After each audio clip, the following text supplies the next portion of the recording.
Trust financial corporation నుండి Infosys $500 million కి పైగా వాల్యూ ఉన్న ఒక కాంట్రాక్ట్ ని గెలుచుకుంది. హైదరాబాద్ లో గ్లోబల్ క్యాపబిలిటీ సెంటర్ ఆర్ జీసీసీని సెటప్ చేసి ఆపరేట్ చేయడానికి ఈ కాంట్రాక్ట్ ఇవ్వబడింది. ఒక ఐటీ సర్వీసెస్ కంపెనీ తన క్లయింట్ కోసం ఈ బ్యాక్ ఆఫీస్ హబ్ ను బిల్డ్ చేసి ఆపరేట్ చేస్తున్న ఇటువంటి డీల్స్ లో ఇదే అతిపెద్దదిగా చెప్పబడుతుంది. ఈ విషయం మీద అవగాహన ఉన్న ఇద్దరు వ్యక్తుల ప్రకారం ఇన్ఫోసిస్ మార్చ్ లో ఈ డీల్ సైన్ చేసింది అండ్ కమింగ్ మంత్స్ లో వర్క్ స్టార్ట్ అవుతాయని చెప్తున్నారు. నార్త్ కరోలినాకు చెందిన ట్రస్ట్ తో ఇన్ఫోసిస్ కున్న 2 decades రిలేషన్ దీనితో మరింత ఎక్స్పాండ్ అవుతుంది. ఈ డీల్ డీటెయిల్స్ గురించి మనం మాట్లాడుకుంటే ఇన్ఫోసిస్ హైదరాబాద్ లో ఒక మేజర్ టెక్ సెంటర్ ని సెటప్ చేస్తుంది. దీంట్లో కనీసం 4,500 మందికి ఎంప్లాయ్మెంట్ దొరుకుతుందని ఒక ఎస్టిమేట్. ఇక్కడ యూస్ చేస్తున్న మోడల్ ను బిల్డ్ ఆపరేట్ ట్రాన్స్ఫర్ లేదా BO అని పిలుస్తారు. అంటే ఇన్ఫోసిస్ సెంటర్ ని 5 years పాటు నడిపి ఆ తర్వాత ట్రస్ట్ కి హ్యాండ్ ఓవర్ చేస్తుంది. ఫస్ట్ ఇయర్ లోనే ఇన్ఫోసిస్ సీనియర్ మేనేజ్మెంట్ తో సహా 2,000 మంది ఎంప్లాయీస్ ని హైర్ చేసుకోవాలని ప్లాన్ చేస్తుంది. అండ్ ఈ సెంటర్ జస్ట్ ఆపరేట్ అవడమే కాకుండా sales, human resources and financial functions ను కూడా హ్యాండిల్ చేస్తుంది. ఈ డీల్ ఇండస్ట్రీలో జరుగుతున్న ఒక మేజర్ షిఫ్ట్ ని కూడా రిఫ్లెక్ట్ చేస్తుంది. జీసీసీలు ఇకపై జస్ట్ సపోర్ట్ సెంటర్స్ కాదు, అవి స్ట్రాటజిక్ సెంటర్స్ గా మారుతున్నాయి. ఇక్కడ కంపెనీలు ఆపరేషన్స్ పై మరింత టైటర్ కంట్రోల్ ను కోరుకుంటున్నాయి. ఎస్పెషల్లీ AI,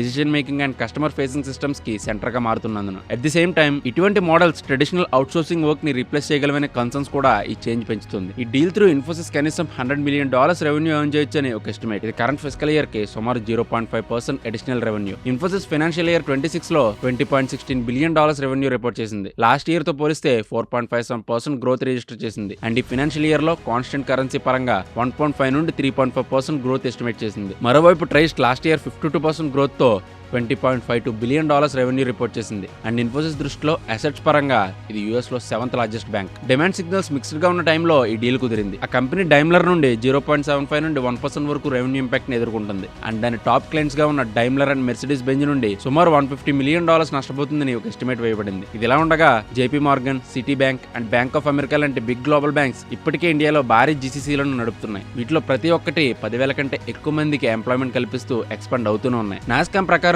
ఇండియాలో ప్రెజెంట్ 1760 కంటే ఎక్కువ జీసీసీలు ఉన్నాయి. వీటిలో 875 బెంగళూరులో అండ్ 355 హైదరాబాద్ లో ఉన్నాయి. ఈ నెంబర్ మార్చ్ 2030 టైం కి 2,200కి పెరుగుతుందని, మార్కెట్ సైజ్ $105 బిలియన్ కి చేరుకుంటుందని ఒక అంచనా. బెంగళూరుతో పోలిస్తే తక్కువ రద్దీ and strong state policy support కారణంగా Hyderabad McDonald's, Warner Brothers and Novartis లాంటి జీసీసీ కంపెనీలకి ఒక కీ హబ్ గా డెవలప్ అవుతుంది. కాబట్టి ఇది జస్ట్ మరో ఐటీ డీల్ కాదు, అవుట్సోర్సింగ్ నుండి గ్లోబల్ ఆపరేషన్స్ ని ఓన్ చేసుకుని మేనేజ్ చేసే వేలో ఇండియా రోల్ ఎలా ఎవాల్వ్ అవుతుందో ఇది చూపిస్తుంది. మీరేమనుకుంటున్నారు? ఇదేనా ఇండియాస్ ఐటీ ఇండస్ట్రీ ఫ్యూచర్, లేక ఇది ట్రెడిషనల్ అవుట్సోర్సింగ్ జాబ్స్ ని దెబ్బతీస్తుందా? Let us know in the comments below and do subscribe Prime 9.